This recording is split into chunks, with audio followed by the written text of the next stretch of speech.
Passed Tom Brady earlier this postseason for the most playoff wins by a quarterback in their first 7 seasons since 1950. And with another Super Bowl win, will match TB12 with 3 Super Bowl wins in each of their first 7 seasons. Now here's Christopher Mad Dog Russo with a hot take.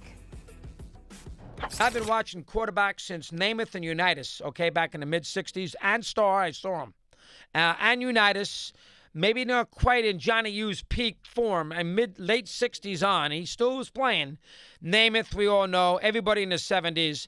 I'm going to say this really definitively. He's the best quarterback I've ever seen. I mean, I don't know what else to tell you. He's the best Mahomes, this is. He's the best quarterback I've ever seen. There's nobody better than this kid.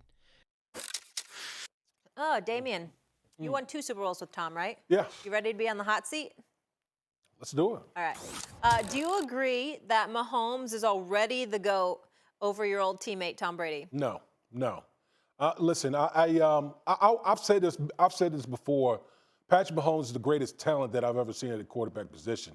But there's a difference between being the greatest talent and actually being the GOAT. We also got to remember Tom Brady, basically from the year 30 on, that's when his Hall of Fame career accelerated. Yeah. So 4 rings? Yes, 4 rings after 30 absolutely. years So old, yeah. listen, the body of work that Patrick Mahomes is putting together right now is second to none, and he's on a trajectory to possibly being the GOAT. But there's still a ton of work for Patrick Mahomes to do, and we heard Pat Senior talk, address this whole conversation as well.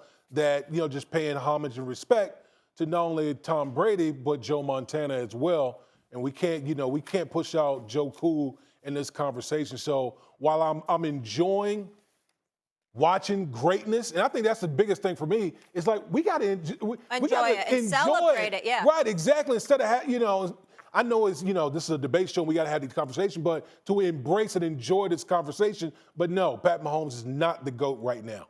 He got a lot of work to do.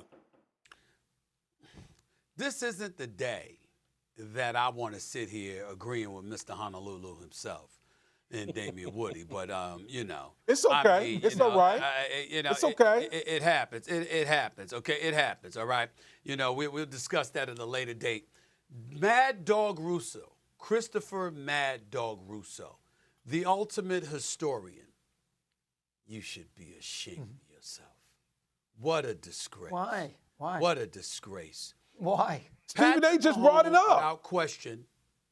Listen, Patrick Mahomes, without question, is the greatest talent at the quarterback position we've seen. I was saying it was Aaron Rodgers, that bad man for years, but Patrick Mahomes is now, I think, in fairness, has eclipsed him to some degree, but not resume-wise. Doggy, this is where I'm getting on you because you don't just go by the eye test because your eyes are suspect with those goggles, Spiano glasses you be wearing all the time when you're trying to read stuff. So your vision is impaired to some degree, and we get that, right? But what you do is you lean on stats. And so what I'm doing is this. I'm looking at a guy in Joe Montana, 4-0 in Super Bowls, 68% completion percentage, 285 yards per game, 11 touchdowns, not 1 interception, and a passer rating of 127.8 in the Super Bowl, and 3 Super Bowl MVPs. 4-0 undefeated with 3 Super Bowl MVPs. This passer rating, not a single interception. Now let's go to Patrick Mahomes. Mad Dog Russo, did you know that in 14 playoff games for Patrick Mahomes, he's thrown less interceptions than he has in 3 Super Bowl appearances? He's got 4 interceptions in the Super Bowl. He's got 4 interceptions. He's got a passer rating of 79. Not 127 like Joe Montana. 79, okay? 62% completion percentage, all right? 246 yards passing. 5 touchdowns, 4 interceptions. And you would ignore the flagrant discrepancy along with those facts? See, when you do stuff like that, could y'all get a close-up snapshot of my phone? Because this is just a distraction. You see what the cover on my phone is right here? Is it a picture of you? You see that right there? Oh, It's a picture of me with the cowboy hat and the cowboy jersey on. That's what it is right there. That's what it is right there, laughing with that cigar in my hand. That's how I feel about Doggie's take on this. How do you ignore what Patrick Mahomes has looked like in a Super Bowl compared to Joe Montana? How do you do that with a straight face? You should be ashamed of yourself. You should be ashamed of yourself. You're wrong. You're wrong. Listen, the both of you. I agree with Damien. I'm glad he brought up Montana. I'm a huge Montana fan. I give you credit. You got a nice job. Plus, let's not forget about the drive to beat the Bengals. I'm a huge Montana fan, so I would put him up there as well. But as far as the way you play the position, you can't always rank the quarterback via career. If that's the case, Brady's going to be the greatest of all time no matter what he does because nobody's going to get to 7 Super Bowls. So if that's the culmination is the argument, I can't debate that because 2 for Mahomes is not 7 for Brady. I understand that. Sandy Koufax, may I bring him up? 4 years with the Dodgers in the 60s. That's it. But those are the 4 greatest years of any pitcher in the history of Major League Baseball. And so a lot of people, Henry Aaron, Willie Mays, who went up against Koufax, and a lot of great pitchers says, I don't care what anybody says, this guy's the best pitcher I've ever seen. And that's kind of how I feel about about Mahomes. Granted, he doesn't have the career statistics yet that these other 2 have. Granted. But he is 14-3 in the playoffs, for crying out loud. And one of his losses was Brady in overtime. I mean, my God. The other one was the Cincinnati game, and he had a big game against Tampa because Andy Reid did a terrible job with the offensive line. That wasn't his fault. You ask a baseball fan, pick a pitcher to win 1 game, you pick Koufax.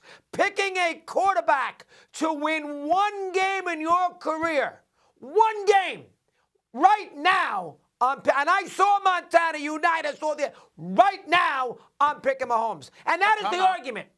Steve, as typical Steve, brings up the big picture. No. The issue is this minute. Well, listen. Doggy, when you bring up the big picture, you see you on this show, right? Because I was thinking big picture. Now, if I was thinking small time, you understand what I'm saying? You wouldn't be here. But I thought big time. You understand? And I thought Mad Dog. And I thought Mad Dog Radio. I thought Mad Dog Russo. When I see Big Woody, I see a 2-time Super Bowl champion that knows his football inside and out. When the same with Swagoo and Shannon and RC and the rest of the crew. Because First Take is big time, baby, so don't knock the big time. That's number 1. Number 2, I love how you bring up history when it wants to suit your points. But you negate bringing up this point. Back in the day, with those players that you mentioned, was it not different than today? Is not today's brand of football, Woody, favorable to passing offenses? It is not. You can sit up there, you're getting penalized for passing gas. I mean, you touch somebody and got bad breath and breathe on them, you get penalized 15 yards. The game is different and facilitates more offense, which helps Patrick Mahomes. Joe Montana didn't have that.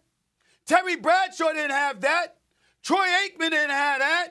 Tom Brady spent the first half of his career. He didn't have that. Steve Young didn't have that. Bart Starr didn't have that. Joe Namath didn't have that. Okay? I mean, the list goes on. Roger Staubach didn't. Damn it, Danny White didn't have that. Okay, he's back up. You're replacing Roger Staubach. You thought I didn't know that, didn't you? Okay? Don't get me started. Dan Marino didn't have that. Dan Fouts didn't have that. None of these players. Kenny Anderson in Cincinnati did not have that. Randall Cunningham didn't have it. Warren Moon didn't have it. Okay? Whole bunch of people. Steve McNair and everybody else, they didn't have it.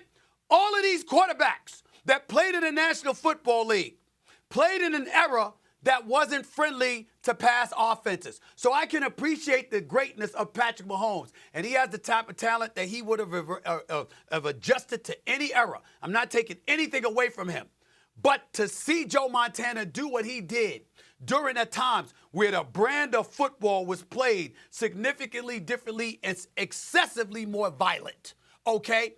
To look at the numbers that I gave you to Joe Montana, and for me to have to sit here and school you, a historian, on the difference between yesteryear and now, when it comes to the Montanas, to Patrick Mahomes, you should be ashamed of yourself. This is not your brightest day, doggy. Yeah. This I is not your brightest day. I was just going to say it's a little premature. Like for me, it's numbers. One's got 2 and one's got 7. Molly, like, I gotta say, I'm really shocked by Mad Dog right now. I am, because That's so am I.